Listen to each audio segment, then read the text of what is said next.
Esmu par veselīgu dzīvesveidu, tādēļ bieži uz darbu braucu ar velosipēdu. Protams, ja to atļauj laikapstākļi. Šodien ir ceturtdiena, tā tad āboldiena, kad rīta kafijas vietā izvēlos vitamīnus.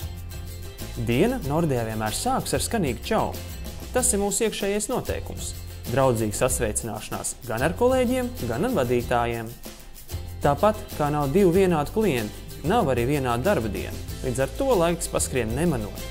Turklāt zinu, kā ar sarežģītākajiem jautājumiem vienmēr varu vērsties pie savu tiešā vadītāja. Man ir svarīgi nepārtraukt attīstīties un izaicināt sevi, apgūstot ko jaunu, un to novērtē arī mans darba devējs. Un nu jau gadu esmu mentors saviem kolēģiem. Mani sauc Edijs, un Nordea banka ir mana darba vieta jau 9 gadus. Vēlies, lai tā kļūst par tavējo?